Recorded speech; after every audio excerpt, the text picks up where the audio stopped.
What's up, everybody, and welcome to our sixth consecutive victory green hour as the first place Philadelphia Eagles defeat the second place Washington Commanders 26-18. And while the score was only a one-score game, I think it was safe to say the Eagles dominated Washington. I'm your host, LJ Harrell, and as always, I am joined by my co-host, Connor Donald. Connor, these victory green hours are just stacking up, and I can't complain about it. No, I mean, it feels like the complete opposite of last year. I remember when we hit that bad stretch, it was such a depressing show to go back over and over and over again and talk about loss after loss. And now to be able to talk about win after win after the season started in a similar fashion to how it ended last year. I mean, this was a dominant victory. This was, we continued and constantly emphasized the importance of this game on the show last Wednesday. It's been quite a while since we recorded. And they stepped up in the biggest spotlight that they could, and they won against the team, all the question marks of, can the Eagles beat good teams? And now, of course, now the conversation flips to, we really just need to see the Eagles and Lions now, because everyone's like, oh, the Eagles are going to, they beat the Commanders. It's just the Commanders. Typical media reaction to the Eagles winning a game that everyone questioned, could they win? And it being such a big prove-it game, and they absolutely proved it. Yeah, they definitely proved it. There was a lot of people saying that go up against a good offense because they were going up against they beat the Giants, the Browns, the Jaguars. They were beating a bunch of direct. And as you mentioned, now it's like, Jayden Daniels is hurt and this, that, and the third. But obviously, before we jump into the game, as always, follow us on Twitter at Kelly Green Hour. Follow Connor on Twitter at Connor10. Follow me on Twitter at LJHerrell54. And follow the Eagles Pinpool Network on Twitter, YouTube, Facebook, Twitch, wherever you get your podcasts from at Eagles Pinpool Network. And then if you're joining us live, let us know your thoughts in the comments, who your player of the game was. I think it's safe to say who the player of the game was, and your thoughts going forward. Again, 6-game winning streak. The Rams on Sunday Night Football this week, which we will discuss on Friday, I think, this week. But I think it's safe to say, Connor, the Eagles are at worst the second best team in the NFC. The way the Lions look right now, the Lions are playing well. The Lions do have some tough games coming up. They still have their division games: Minnesota, Green Bay. They have the Niners, they have the Bills. So there's a couple games that the Eagles need the Lions to lose. The Lions are a game ahead of the Eagles right now. You need them to lose a couple of games. The Eagles aren't going to win out. Like let's be honest. The Eagles aren't going 15-2. They're going to go 13-4, probably 12. They're going to lose a game here and a game there. They got a couple tough games. The Rams, the Ravens, the Steelers, the Commanders again. Excuse me. So, it's not going to be easy for the Eagles. They're making things look well. And the one thing I noticed about this team, Connor, they're having fun again. Remember 2022, they had a lot of fun, when they were, winning games. Last year, there was that report that came out. It just felt like every win was pulling teeth, and they just weren't excited. They didn't enjoy it. They are enjoying it this year. After the win, they got, AJ Brown brought out a cake for Schmitty for his birthday.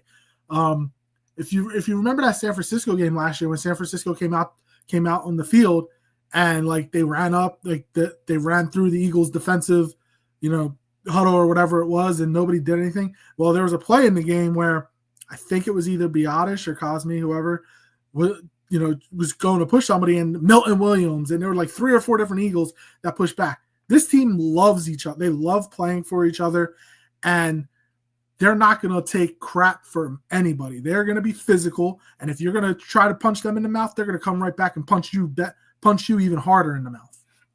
Yeah, I mean, it's definitely been impressive to watch this streak and how, right out of the bye, how this defense has looked. Brett Eclipse says, I don't think an Eagles defense has had this much energy since 2017 when they were doing the electric slide. I mean, it's definitely true. We haven't seen a defense have this much fun. And the way they started, it was slow. But like we said, maybe we overreacted because a lot of Vic Fangio's defenses start slow because they're full of complexities. You have to figure out how you fit in the system and how the system can work for you and in your favor. I mean, look at Zach Baun.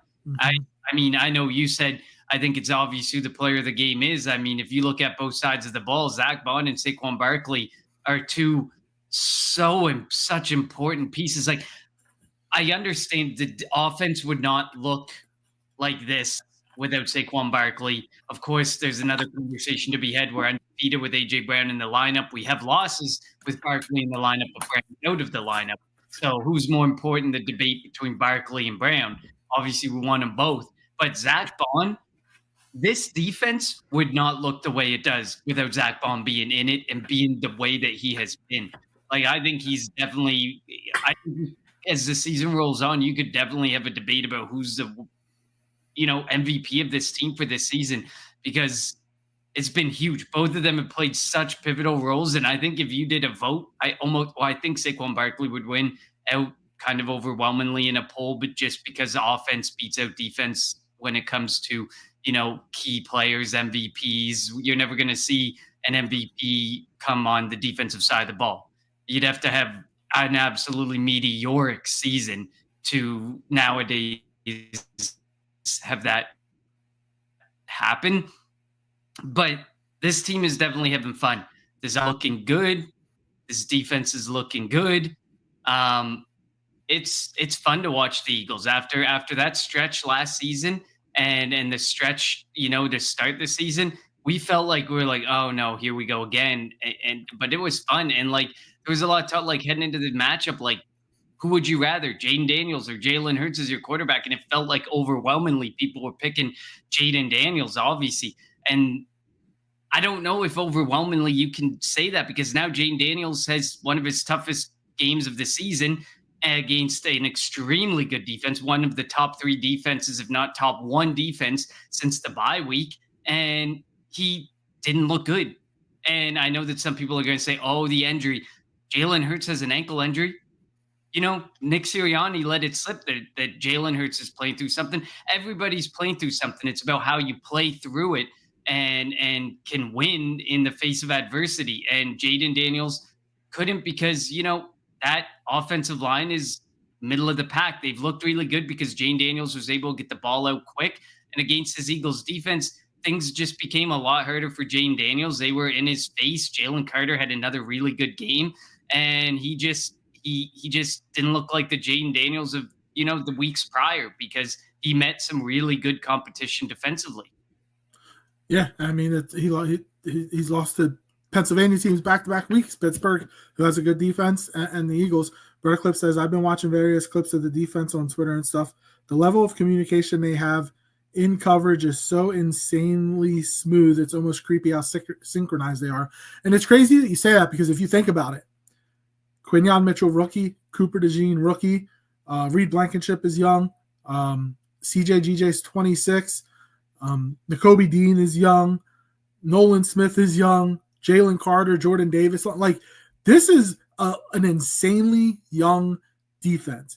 And if Vic Fangio stays around for, say, 3 years, because I don't think he's not looking for a head coaching job at his age, and he may only be here for a handful of years. But imagine him staying here with the talent on this defense. You think that Darius Slay, this could potentially be his last year here, but even if it's not, you could bring, if he's willing to take a hometown discount type of deal, he doesn't have to be a starter. But I love that, like, having Darius Slay's experience and leadership here. Even if you say you start Isaiah Rodgers or you start Keely Ringo on the other side, of Quinyon Mitchell, and then like okay, so BG is potentially going to retire. I think he's going to come back. Like, he looks like he's having so much fun out there, and he's being really productive. But you'd assume that, we've talked about this over the last couple of weeks. You'd assume that the Eagles are going to draft an edge, so they're going to be young at edge still. They still have Bryce Huff if they keep him. I think they might attempt to trade him in the offseason, but we'll see. Milton Williams could potentially hopefully will be back. Mauro Jomo is young. Josh Sweat, who knows what's going to happen there. But, like, looking at all the defensive pieces they're just really, really young right now. And they're, as Bredicliffe says, the communication is insane. How, Quinion and Cooper DeJean, they look at each other. If you have stacked receivers, they know exactly where they're going. They're not going to run into each other. They're not going to both follow the same receiver. And you can see that at all levels of the defense. And remember, coming into this year, the big question mark was the defense.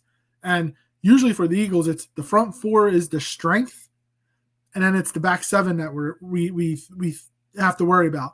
It's the opposite this year. That back seven is outstanding, and it's been the front four that has been needing time to work things out, and they have done that. They're starting to get after the quarterback.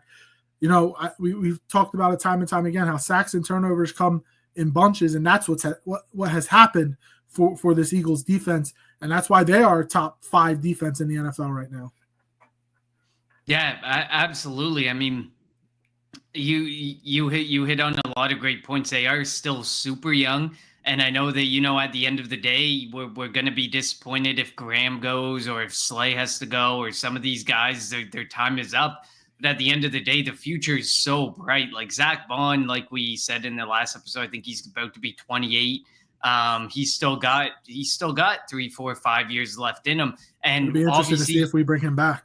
Yeah, and now of course the conversation becomes is how are we going to bring him back? Maybe because if he double dips at the edge position during the draft, maybe he will actually spend money on a guy like Zach Baun in the linebacker position because he realizes how pivotal Zach Baun was. And I mean, if Vic Fangio was going to have any say, I can almost guarantee Baun will be back because Vic Fangio will say, if you saw the same thing I saw, Howie, you got to pay this man because he's going to do that again in my defense. I know I can make him continue to be that player in this defense. If he goes elsewhere and people try and use him in a different way, is he going to be as effective? Probably not. But it all depends. Hopefully he's going to be back. CJ Gardner-Johnson's young. Nakobe Dean is young. Jalen Carter, young. Jordan Davis is young. I understand from a Jordan Davis standpoint, some people are frustrated, but I think the more you accept the reality. He is a big part, though, of the defense against the run. Yeah, that was exactly what I was going to say. Yeah, he doesn't play. He's not on the field a lot, and he's not given the sacks, but he's not really brought in here for sacks. You saw it on a couple of plays against Washington. That one series where Washington had a 2nd and short, 3rd and short, and then they went for it on 4th down in the 3rd quarter, I think, or 4th quarter, and he stonewalled the center and guard. They tried to double team him and it didn't work. And the running back ran right in the back of them and they were able to stop him short. Like, he is doing what he is supposed to do. Do we want him to play more? Do we want him you want to see sacks? Sure. But that's not his game. He's doing exactly what he was brought here to do. Exactly. And I think, and that's what I was going to say, like if you're willing to just accept he's not a pass rusher and his role is going to be purely a run stopper, you will realize that his game is important and he does do a great job. I mean, look at the breakdown. He played 26 snaps on Thursday night, 15 of them in run defense, 11 in pass rush situations. Moro Ojomo played 20 snaps, which is close on par with Jordan Davis, 2 against a run, 18 in pass rush situations. That just goes to show you that there's certain players who they just fit a certain way in this defense, and that's just ultimately how it's going to be. And you said Moro Ojomo's still young. They seem to think very highly of Moro Ojomo, and they seem to think very highly of him being beside Jalen Carter in pass rush scenarios. Just the more that he can continue to ramp up and become more effective, I think the more you're going to see Moro Ojomo and Jordan Davis almost split 50-50, and it's going to be one's out there on running downs, one's out there on pass rushing downs, and it's going to be almost exclusively split that way. Of course, the frustration stems from, Jordan Davis, he was a first-round pick, blah, blah, blah, blah, blah. But if you accept how good he is and how vital he is to how effective this run defense is, one of the top in the league, you'll be more willing to accept he is very good at what he's doing. And Vic Fangio is very good at putting guys in a position to do what they do best. And we see it with Ojomo getting more usage. We see it with, with Jordan Davis. Jalen Carter, for first time as an Eagle, played 100% of snaps. That's he played insane for a defensive every tackle. snap as a defensive tackle. That's like Aaron Donald-esque. You don't see that from many defensive tackles. And Jalen Carter, they are ready to say, you're going to be out there as much as we possibly can put you out there, because the more you're out there, the more havoc and you're he dominated. Absolutely. There was that. I mean, if you're just looking at a PFF report, or you're just looking at a stat line, you're going to sit there and you're going to be like, oh, well, that's kind of that. He wasn't that great. He was, because he eats double teams. He opens up opportunities for other guys to get after the quarterback. He causes havoc. He puts his hand up. He can bat passes down. He can tip passes. He can do it all. He causes so much distress in the middle of an offensive line. It is one of the wildest things to see. And I mean, will he ever get to, the point where he is, putting up the statistics like Aaron Donald? That remains to be seen. But to me, I think even without the statistics, there are so many videos out there, if you watch, of people who watch the all 22 tape and they zoom in on Jalen Carter and Jordan Davis. They spend entire episodes talking about them. And it is amazing to see how important they are for this defense, and in such completely different ways. Yeah, and it seems like the Eagles could potentially be preparing for Milton Williams to leave, just like by the usage of Ojomo. So like, I mean, we would want Milton Williams to come back, obviously, but there's potential that he could go out there and get a payday, and you couldn't blame him for leaving and going elsewhere if that were to happen. Brett Cliff says Nakobe Dean deserves major credit too, not only his total performance turnaround and staying healthy, he's also the green dot. Major credit to Fangio for the calls, but Dean's been his eyes on the field. I've said it time and time again. Dean is so good coming downfield, but he has the interception that he had against Jacksonville. He's been a little bit better in coverage than he started out with. So like, you're right. If he can stay healthy, this is the guy that was projected to be a first round pick. And the Eagles got him in the third round, and everybody was hype about it.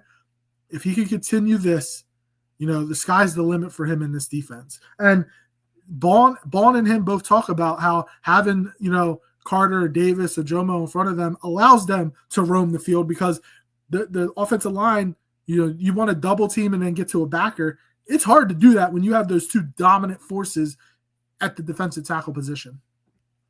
Yeah, absolutely. I mean, Nakobe Dean does deserve a ton of credit, and especially from the health standpoint. He's been on the injury report a couple times, but it hasn't really affected his game. It hasn't caused him to miss any games. That alone is a massive turnaround in itself, because we thought Nakobe Dean was going to be like, the next Avonte Maddox, just made of glass, missing multiple games every year. But if he can continue to stay healthy and be as effective as he has been this year, he's definitely like that should have been first round pick that ended up falling. And I mean, you can see reasons why he fell. I get it. But you can also see reasons why he probably shouldn't have been left to fall to the Philadelphia Eagles like he did, which is really, really impressive in its own. Nolan Smith's starting to come around as well. He played 33 snaps. He's seen a lot more snaps since, it seems like they're kind of giving up a bit on Bryce Huff. Nolan Smith is seeing a lot more time out there. He had a sack. He had a pressure. He had a couple tackles as well, a couple of stops. He's doing really good. He's really effective against the run. He's not going to constantly get after the quarterback. He's that undersized outside linebacker. And do we wish we had went a different direction at the end of that first round? I would say I still wish we did, but Nolan Smith is coming into his own in this defense. And I think that's what makes a guy like, Josh Sweat or a possible Bryce Huff deal in the offseason, makes those things actual options if you can trust Nolan Smith. But trusting him, only 50% of the time, there's definitely more work that's going to need to be done at the edge position this offseason. And I'm sure we're going to see it. We know we're going to see it from Howie. He's probably going to invest pretty deeply in the position in the draft for sure. And then, I mean, Otherwise, like Kenyon Mitchell, it continues. We still Terry McLaurin want had one to catch. get that interception, but Terry McLaurin on 20 routes run against him, no targets, which means no receptions, no yards, no touchdowns. And I know I see some Commanders fans out there who are pretty spiteful, and they got like, oh, they're pointing out, you know, in videos, oh, look at the guy safety helping out over top. There's a safety helping out over top of almost every single top wide receiver in the league. It doesn't mean that the cornerback is doing nothing or that the cornerback is ineffective. I think I saw the stat on Twitter today that it's like of cornerbacks with at least 320 snaps this season, he's the only one that hasn't allowed a touchdown. Like that stat is wild because I think I can't remember the number of players, but I mean, I think it was close to like 100 cornerbacks that have played over 320 or 300 snaps. And he's the only one that hasn't allowed a touchdown.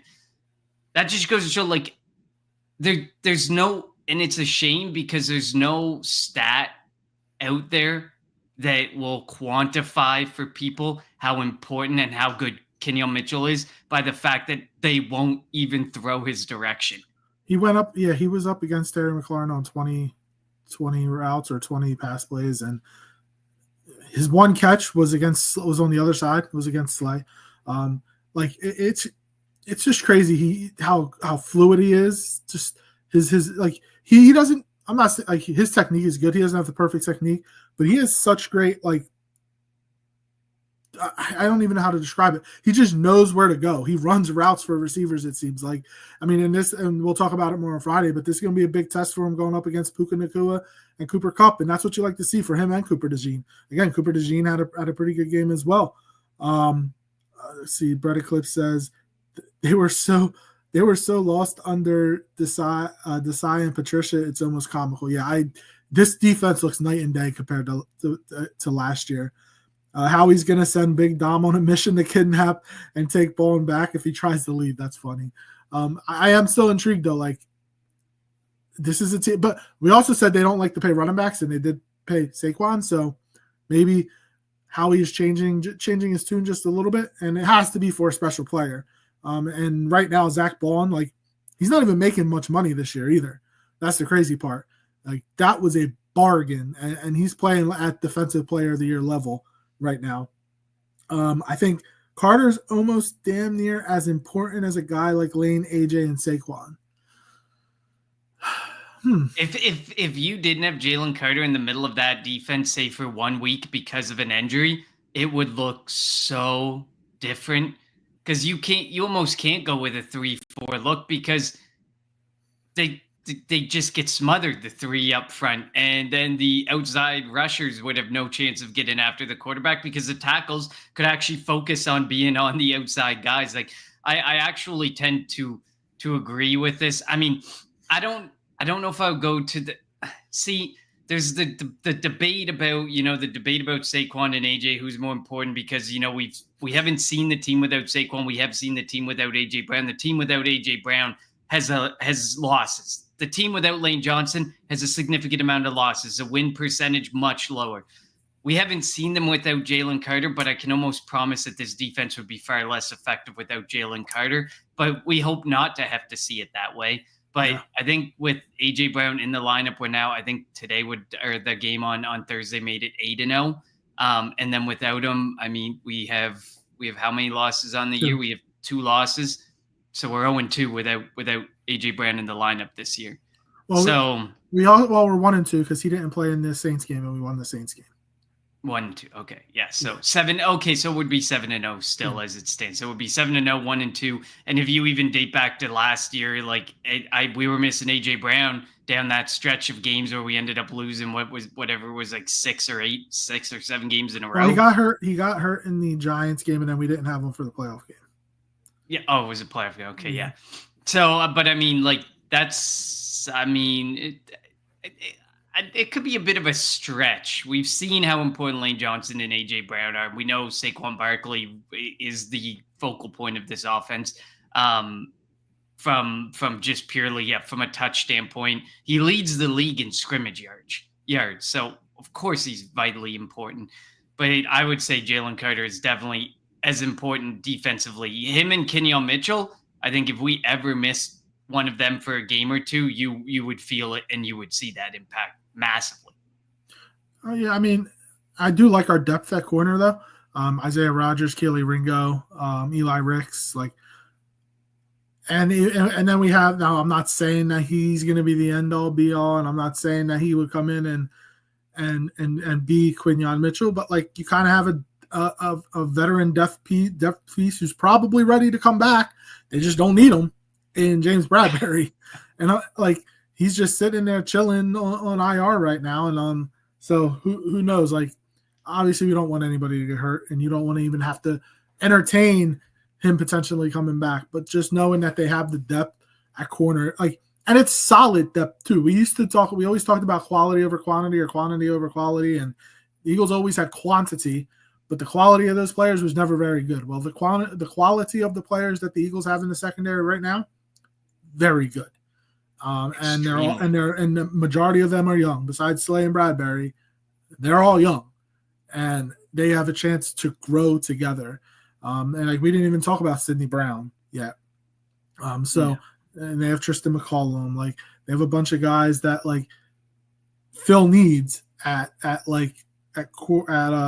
special teams, and that's what's helping this team. You know, to keep helping them chug along and getting these wins. Don't forget about Thomas Booker. Fangio seems to like him and make his name known when he's on the field. I mean, he's a UDFA, right? And he made the team at a camp. They also have Gabe effective Hall in super minimal snaps. Like we don't see him more than about 10, 12 and times they also a game. have Gabe Hall, who's on the practice squad, if I'm not mistaken, who they signed as a UDFA out of Baylor. So they have, again, a lot of young guys, a lot of depth. Finally, I find it amazing how much of the Eagles' defense is built on talent that was undervalued by the rest of the league. Carter, Nolan Dean, DeJean, Quinyon all dropped, and Blankenship was a UDFA.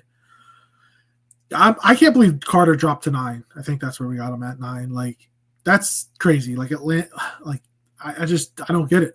And how he traded up for that pick to get ahead of Chicago, right? I think he traded with Chicago because Chicago ended up taking a left tackle or a right tackle or something like that. And then that was when Atlanta took Bijan Robinson because there was that big debate. So if you're the Eagles, do you take Bijan?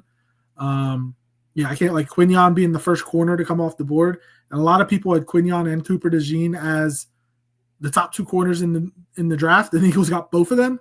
Like, it's amazing how the Eagles were able to pull that off. Yeah, and I mean Nolan Smith. I mean that Nolan's a bit of a debate. I think he's a bit of a stretch in this argument. Cooper DeJean, the reason he was fallen was because people thought he was a safety. I think he's put in that debate and conversation to rest emphatically. I mean, would he make a good safety? I think he'd make a great safety. I mean, he still could potentially be a safety incredible down the nickel road. Corner. Oh, he does. He's already one of the best nickels in the league, but like he still could potentially be a safety down the road. But he tackles, like he's he's quick too. Yeah, he's so quick too. Like just the way he's able to break on a football, you could tell that he learned technique very well at Iowa. Yeah, and then Kenyon, of course, that he was a guy who was supposed to be almost like fringe top 10. And he ended up falling to us, bordering on the 20th pick. And Nick Saban had talked about at the draft, like he was hoping Quinyon went into the portal so that he can get him to go to Alabama. And Quinyon wanted to stay at Toledo because Toledo was one of the only schools that believed in him. But when you have the GOAT of coaches and Nick Saban saying, "Yeah, I want you," but that has to say something. Like Saban has coached Trayvon Diggs, has coached Minka Fitzpatrick, Brian Brandt. Like he has coached a bunch of good, really good secondary players, and when he's trying to go after somebody, you have to think that there's a reason why. And the Eagles got fortunate that he dropped down, and like, I was somebody that was thinking like, let's get Terrion Arnold, or let's get Kool-Aid McKinstry.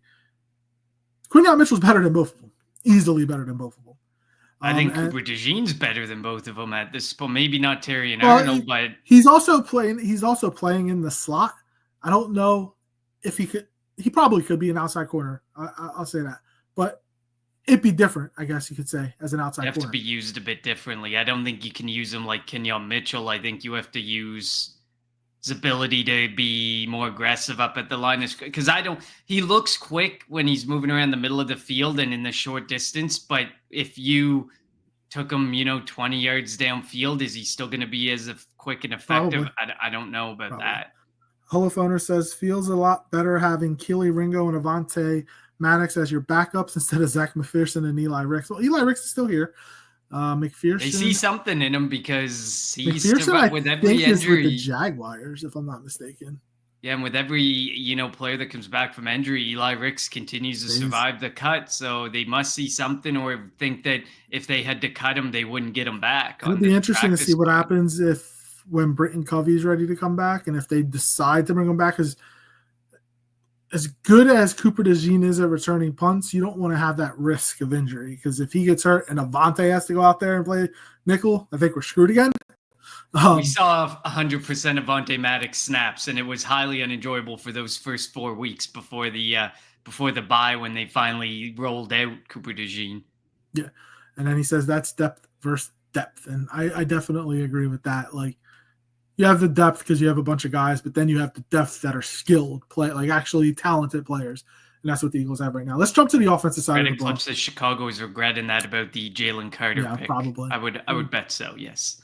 And they probably regretting the Caleb Williams pick too. But we're not a Chicago. So the Bears stink. The Jets stink. I'm so glad the Jets stink, by the way, especially because it's Aaron Rodgers. I definitely missed swing and a miss on my preseason prediction on the Jets making the playoffs. I don't think they're getting there. Oh, you don't think? I mean, Green Bay is looking good. Green Bay is my NFC Super Bowl pick, so we'll see. I guess maybe I should have went chalk with the Detroit Lions. It's tough to say. It's going to be interesting to see how the rest of the season goes. I mean, I'm not ruling Philly out either, obviously. So I had the Jets going 7-10, and that might be that's looking like a stretch. That might be a stretch at this point. But let's jump to the offensive side of the football. Saquon had himself a game, 199 yards of total offense, 146 yards rushing. He's the closer. Had 2 touchdowns in the fourth quarter, a 21-yarder and a 39-yarder, if I'm not mistaken. We always talk about this. You don't give up on the run. You're going to get 1 yard. You're going to get 2 yards. You're going to get 3 yards. And then, boom, Saquon can break one. And that's exactly what happened on Thursday against the Commanders. We talked about how Washington was not good against the run. And unfortunately, the Eagles did not give up on the run. And Saquon was able to take advantage in that fourth quarter to give the Eagles a 2-score lead. It was the speed that he has still is amazing. And I'm like, it's so good that he gets this 10-day break, because they gave him the ball. He rushed it for 26 times, had a couple of catches. And you know that Saquon has been tackled at the 1 yard line 11 times. 11. I saw that stat. And none of those ever turned into a touchdown for him from the one. I think one. Did one? I think maybe one. Maybe one, but I thought that the wildest part of the stat was that he never ended up finding the end zone. It was either 0 or 1, but it's funny though. Somebody put out dove into the specifics of his contract, and he has no touchdown related bonuses, which is pretty smart for him, because obviously with the tush push, Jalen Hurts is going to vulture some of them. But it's amazing that after all that getting beat up in Jersey with the Giants and on that crappy turf at MetLife, he still looks spry like he did at Penn State. And what is this, his 6th year, 7th year here in the NFL, and then first with the Eagles? Yeah, I mean, Saquon Barkley, everyone thought, he's injury prone. He's going to be washed. He's not going to – he's a waste of money. Looks like Saquon Barkley and Derrick Henry were 2 of the best free agent signings of the offseason. I mean, under the radar would probably be Zach Baun, because like you said, he's got if it wasn't for some names and some people who might have better counting stats from, a sack perspective or interception perspective, we might be talking about him. And I think he should be talked about in the same vein as Defensive Player of the Year. I don't think there's any reason he shouldn't be. I mean, you said it a couple episodes ago. He's on par, and I think he still's on pace for almost 200 tackles. Like, it's huge. It's really impressive. The guy's making plays. But like Saquon Barkley and Derrick Henry have turned out to be such vital pieces of their offense. Josh Jacobs, huge part of his offense as well. Like, those are three guys who got given money. Mixon, definitely not as effective as those other three guys, but obviously on the Houston Texans, I mean, he's effective and he's going to do what he's going to do. But those other three names have been absolutely huge for their teams, especially Henry and Saquon Barkley. Barkley and Henry are neck and neck in yards rushing, I think, but Henry's ahead mostly because he's got an extra game in hand. I think he's only about 50 or 60 yards ahead of him with a game in hand. And then if you look at scrimmage yards, which I think is a more important and all-encompassing stat, because we know Derrick Henry's going to run up the rushing yards. But when you look at scrimmage yards, Saquon Barkley leads the league. He's got the most yards of any player in the NFL. And it's being so disrespectful. If Christian McCaffrey was able to play and was leading in scrimmage yards, we would hear about him every single week. He would be all over the media, potential MVP candidate, potential offensive player of the year candidate. And we're not hearing that same type of conversation for Saquon Barkley, which is a shame because he's putting up what would be Christian McCaffrey-like numbers in prior seasons when McCaffrey was healthy and how important he was to the 49ers offense last season. And then, of course, A.J. Brown didn't get the, I think I said that he was going to go for 100 yards and a touchdown. Of course, he didn't get that. I know Brett Eclipse here says, get right game for passing offense against the Rams. I don't know if the Eagles passing game is that off. I don't think there's anything wrong with it. They don't have to use it. Jalen did miss a couple of throws, and I don't know if he got concussed a little bit, because there was that one where A.J. Brown was open on the sideline, and Jalen was nowhere near A.J. Brown. Like, threw it out of bounds, and I he did miss a couple. There were a couple plays that he had open receivers that he could have threw touchdown passes. So, could it be a get right game for the passing game? I don't know. Like, the identity of this team is running the football. And that's what they're going to do. They're going to come out running the ball, and they're going to allow the running game to open up the passing game. With A.J. Brown, with Devontae Smith, with Dallas Goedert, they should be able to get the passing game going, but they haven't really needed to. And, I'm of the belief you don't force something when you don't need to force something. Absolutely. I agree. And that's the thing. Like, you see Jalen Hurts throwing the ball. I thought he'd only have to throw it 18 to, 16 to 20 times this game. He ended up throwing the ball 28 times. And that's only because there was points where this game was kind of close and they were trying to make a play or trying to make a big play. But if the offensive game was super effective, or if the rushing game was super effective from the beginning, I mean, I don't think we would have seen Jalen Hurts have to throw the football that much. But like you said, there was 1 yard here, 2 yards here, but they didn't give up. They kept running the football, and eventually they broke through. And they knew that, they would. And that's the reason why they continued to push it like that, was because you know this Commanders defense from a rushing standpoint is one of the bottom 5 in the whole league. You knew eventually they were going to cave and something was going to give and you were going to get what you needed out of it. And Saquon Barkley was able to get that. Even Kenneth Gainwell, 4 carries. That is still probably 4 too many carries, but much better to see 4 carries than like 6 or 8 or 10 carries. So, but even he was semi-effective. When he was given the ball, I mean, he averaged 10.8 yards per carry. So even he started to break through. So, I mean, I don't necessarily believe that, we need a get-right game for the passing offense. I mean, was Jalen Hurts concussed? I know he played it down while wearing sunglasses in a post-game interview. But I mean, he could have been a little bit concussed. But, I mean, if Jalen Hurts can be effective with limited passing, obviously, missing, 18 for 28 is not overly effective. But he did what he needed to do. He only took a couple sacks. He didn't turn the ball over. So he was fairly effective as far as that goes. So I don't know. If we can continue to be as good as we are rushing the ball, I don't see that the passing offense isn't right. I just don't think it needs to be used as much as people want to see it used. Yeah, you don't have to force it. Bradcliffe says, I find myself rooting against Lamar and Allen now. The media is starting to eat up the Saquon MVP narrative. Maybe there's a chance for him to be Philly's first. Honestly, and it's not right, and I'm not condoning this, but the MVP is a quarterback award. Let's be real. It's a quarterback's award. The offensive player of the year goes to running backs or receivers. If CMC didn't win the MVP last year, I don't think there's a chance for Saquon or Henry to win it this year. It's going to come down to offensive player of the year. It'll be either Saquon or it'll be Henry, I think.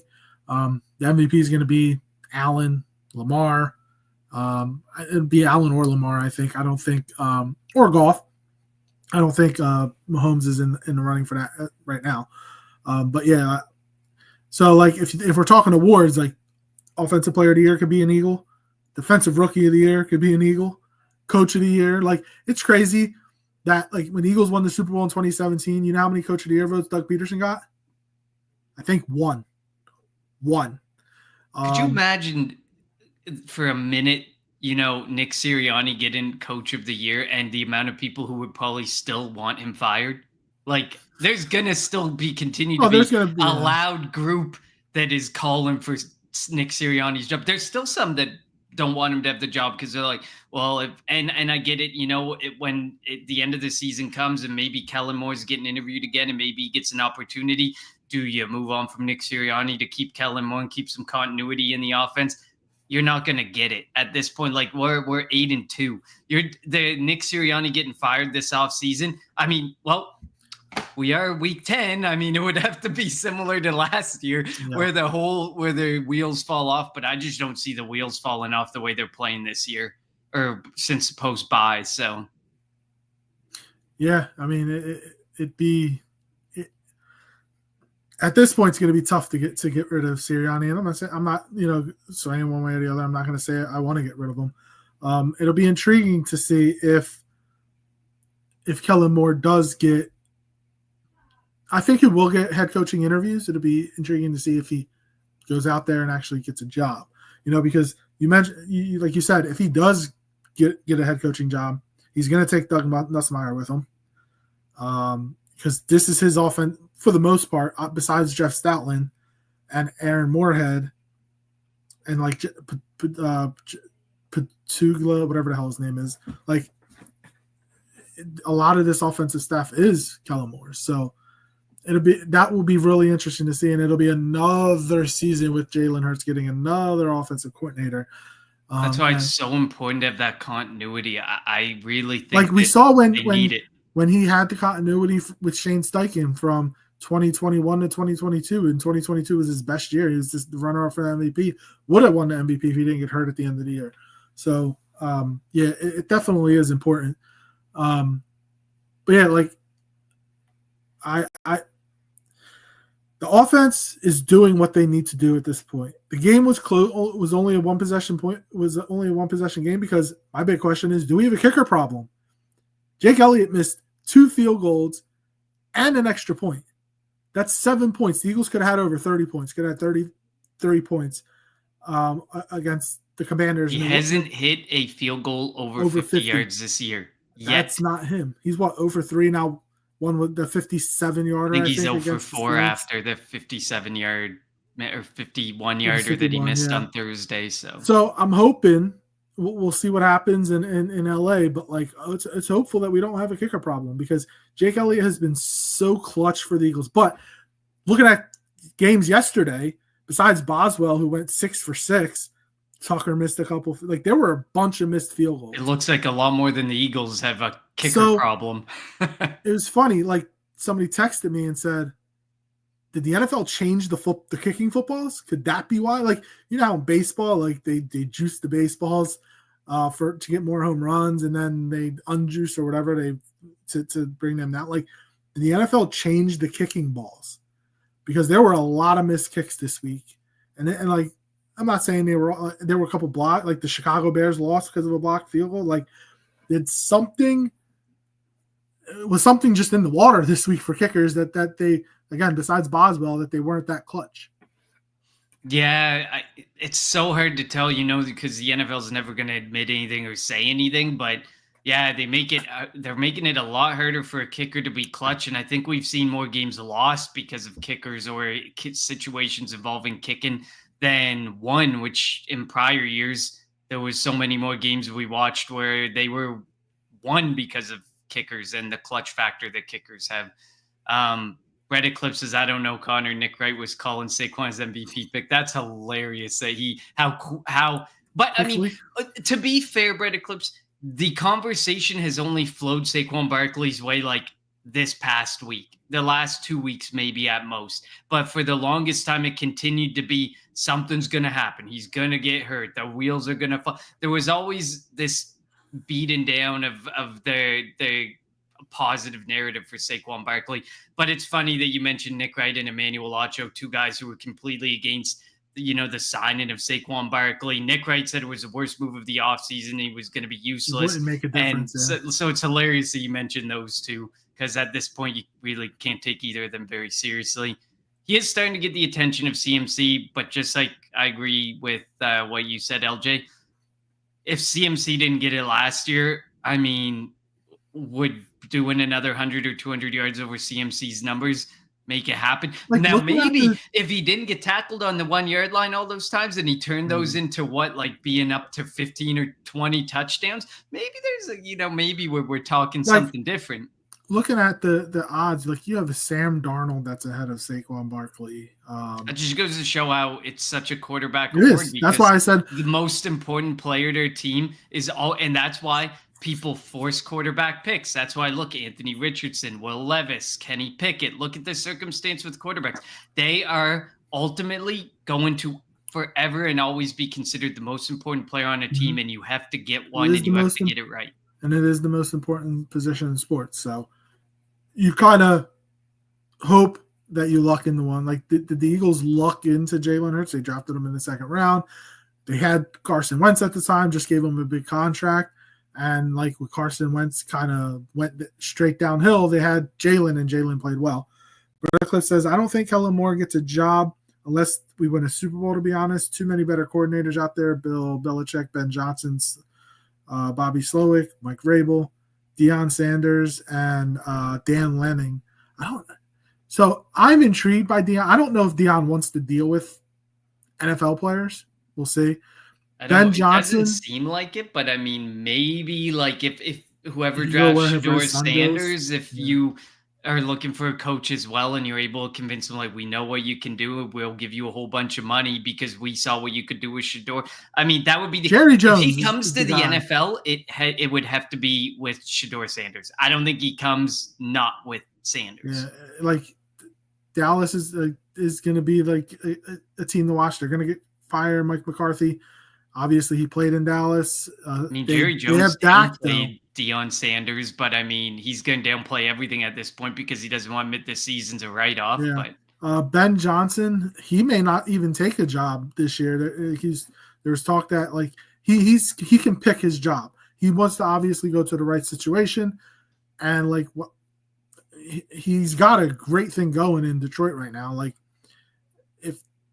what he has going with Goff and that offense, putting up 35 points a game, he necessarily doesn't have to leave. Slowick kind of took a step back with the way that the Texans offense has been performing this year. Obviously, Bill Belichick, there's a lot of talk potentially ending up in the NFC East with Dallas or the Giants, maybe with Jacksonville, who knows. And Vrabel will be interesting. Like, he's a good coach. He's a really good coach. It'd be interesting to see what type of staff he puts together. Dan Lanning, I don't know if he's gonna I don't know if he would want to leave Oregon. Like what he has going on there with the team. Like all you gotta do is, now that you can pay players, or now that players can be paid, and like you can, it's like get them out the portal. It's like you're trading for them or picking them up in free agency. He's got a good thing going in college, so it will definitely be interesting to see. Yeah, I mean, Kellen Moore, we talked about it on the last episode. It almost seems like Eric Bieniemy, like him and Bieniemy, get multiple interviews every single offseason and never have been able to get the head coaching job. It just seems to. I agree with Brett Eclipse in regard to like if we win the Super Bowl, obviously we know Vic Fangio has ruled out head coaching again. He doesn't want to do it. But Kellen Moore, if we're able to win the Super Bowl and the offense continues to look the way it has or gets better, I mean, yeah, of course teams are going to look even closer to Kellen Moore. And like you said, Ben Johnson, it's almost like he doesn't want to go to a team and look bad. He wants to go into a situation where he can go in and win right away. And it just doesn't feel like he feels the need to leave Detroit. They're going to give him what he wants as long as he's willing to stay. But yeah, I agree with Brett Eclipse. I think Kellen Moore is going to get multiple job interviews, but is he actually going to get the job? He hasn't been able to crack it over the last, like, was it 3 or 4 off seasons where he's had multiple head coaching interviews. So it'll be interesting to see. But a Super Bowl would definitely put him at the top of behind probably Bill Belichick for most people, and probably Ben Johnson. But like a Super Bowl win would be huge for Kellen Moore's resume for sure. Oh yeah, definitely. And we're definitely gonna, after the season or as coaches get fired, like, which would talk about what the best situations would be. You have Trevor Lawrence, who is probably not that generational quarterback that a lot of people talked about. You have the Jacksonville that's going to be open. I'm surprised that Doug didn't get fired today. But are they on their bye this week? I'm not 100% sure. I just don't think they want to start. They're kind of like the Cowboys. They just want to ride out the season and then they'll fire him. What's the point of firing a coach mid-season other than then you end up in the, you put in your interim coach, you end up in the Raiders situation where they hired their interim coach as their head coach and the they're not going to situation's hire looking no better. Coach. They have to also get rid of Trent Baalke, but that's a different story for a different day. Mike McCarthy will probably get fired. Dable, maybe. Who knows? We'll see what happens with Tommy. I mean, the reports are out. He's coaching for his job, and that's why he picked DeVito over Drew Lock. Yeah, Tommy Cutlets is starting. Chance with DeVito. Pierce won't get fired. He just got hired, so I don't think they would be a one and done there. Man, I don't know the Raiders. Could Eberflus get fired in Chicago? If things continue to go, I mean but that's the tough part about when you hire a defensive coach. You cannot sit there and, like, he can't be blamed. Even though DeMeco Ryans is doing a great job. Yeah, but DeMeco, right? Like once every like probably decade, you get that defensive head coach that ends up being a really, really good coach. You have the Jets opening. I mean, Jerron Mayo is also a defensive guy, and he's coaching in the Patriots. And I think they don't have talent right now, but I think that if they can get talent, we'll see what he can do there. But so you have the Jets opening.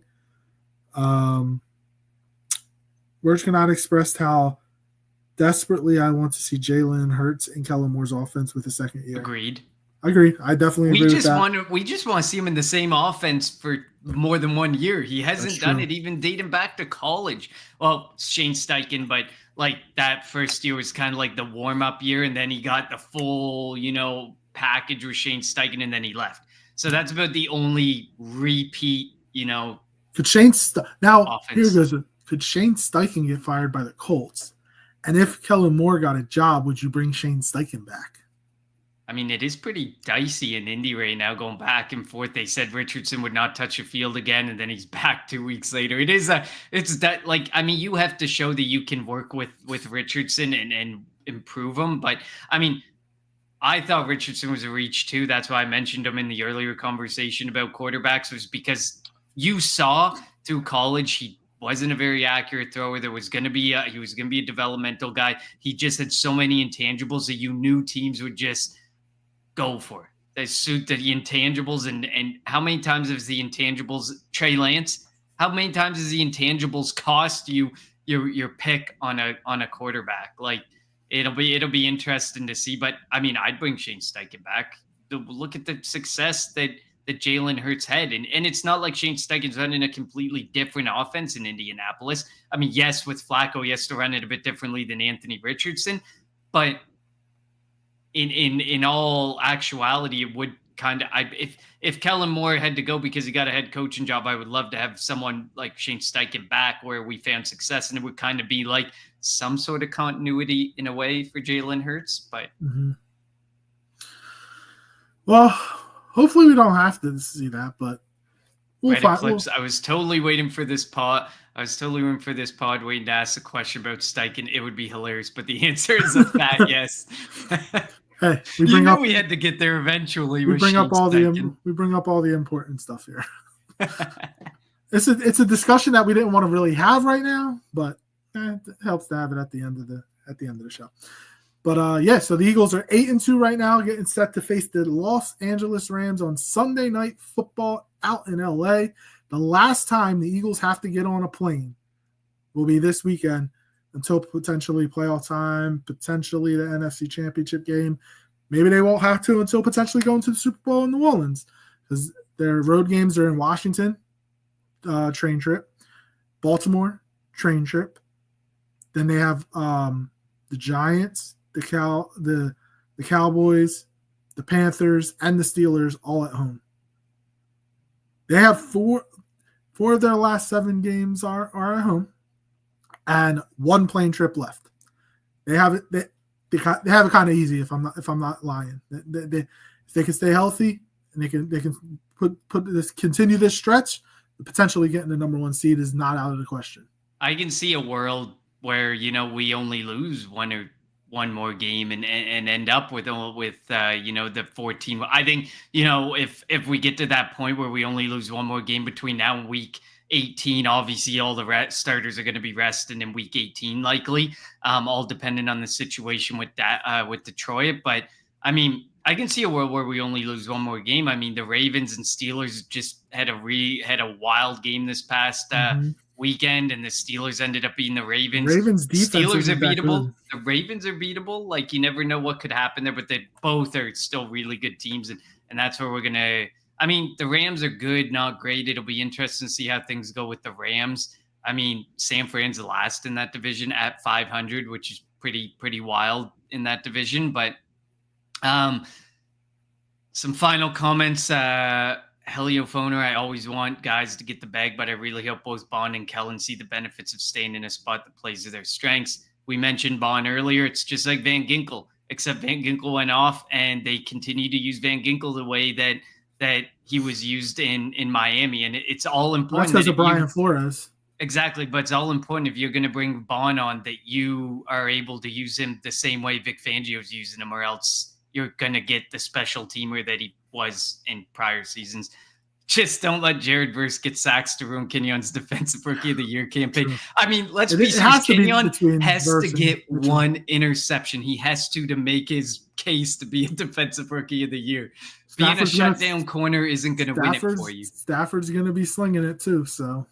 It's a chance. Yes. Rams and Ravens will be the ultimate test for this defense if we do well on buying all into a Super Bowl run. I like you said at the beginning of this, it's like, let's fast forward to the Eagles-Lions. That's the one we want to see at the end of the day. That's the one everybody wants to see, because at the end of the day, okay, yes, we can start the Rams. I mean, they're going to be a test, but I don't know about the ultimate test. We can talk about AFC teams. We know that there's a handful of AFC teams that are going to be real tests. We know the Chiefs, the Ravens, the Steelers, arguably this year, the Chiefs. We know there's a handful, but we know at this point, it's the Lions and the Eagles. That's what people want to see, and who is the really top of the NFC. It'll be really interesting to see, but that's a game we all want to see. Hopefully we get to see it happen. It would be a damn shame if one of those teams gets upset early in the playoffs and we don't get that chance. But it'll be a very physical matchup. 2 teams that like to run the football and have it. But I mean, we know the Lions are explosive, and the Eagles can be explosive as well. Thank you all for tuning in to this 6th consecutive edition of the Victory Green Hour. As always, follow us on Twitter at Kelly Green Hour. Follow Connor on Twitter at Connor10. Follow me on Twitter at LJRL54. And follow the Eagles Pinpool Network on Twitter, Facebook, YouTube, Twitch, all the podcast platforms at Eagles Pinpool Network. And thank you all, for the comments in the comments and helping us get the conversation going. Made this hour go by really quick. We will be back on Friday to get you set for Sunday Night Football between the Eagles and the Los Angeles Rams. Thank you all for tuning in to the Kelly Green Hour.